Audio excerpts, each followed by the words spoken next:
Hi! Hello mga kalasa! Welcome sa Lasang Pilipina.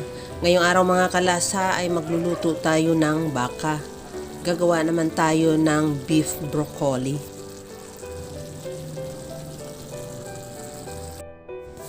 I-marinate ko muna yung baka sa tuyo at cornstarch. Ihalo lang at i-marinate ng at least mga 30 minutes. Habang ginagawa ko yan mga kalasa, kung bago ka pa lang sa aking channel, welcome. At huwag kalimutan mag-subscribe at i-click ang bell button para sa mga notification. At kung dati ka pa, welcome back at i-follow mo na rin ako sa aking Facebook page, Lasang Pilipina.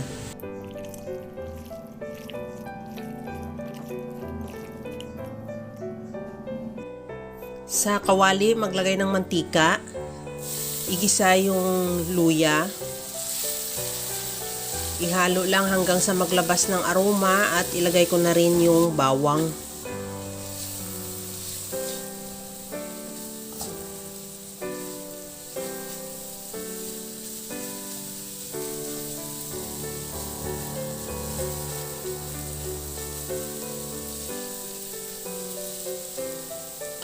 Maglagay na rin ako ng sibuyas.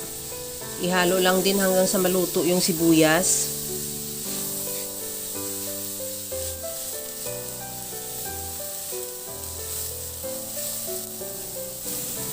Ilagay ko na yung marinated beef. Ihalo hanggang sa mag-iba na ang kulay.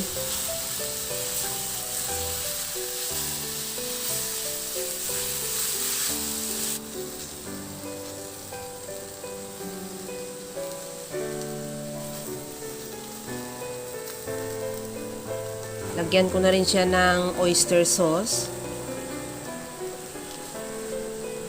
Ihalo lang din hanggang sa mag-reduce yung oyster sauce at lumapot na rin yung sauce ng ating beef.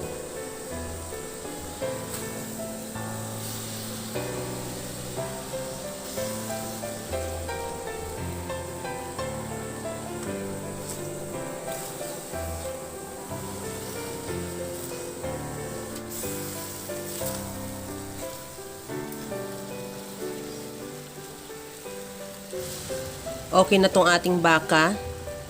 Maglagay na ako ng tubig. Nakadepende sa dami ng karne ang dami ng tubig. Pag halimbawa na kinulang ka sa tubig at tuyo na siya at matigas pa rin siya, pwede ka naman magdagdag ulit.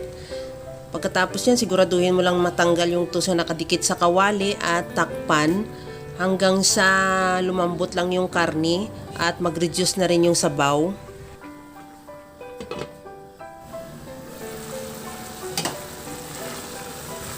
Okay na tong karne natin, malambot na at nag-reduce na rin yung sauce. Ilagay ko na yung stem ng broccoli.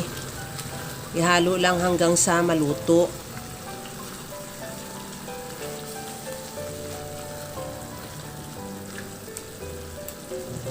Timplahan ko na siya ng paminta.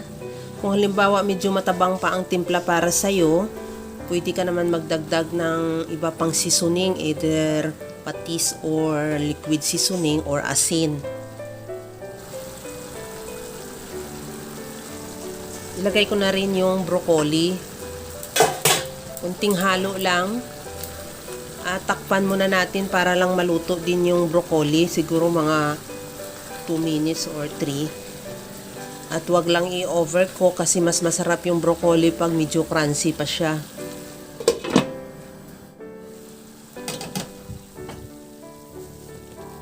Okay na tong ating broccoli, luto na rin at ready to serve na yan yung ating masarap na beef broccoli.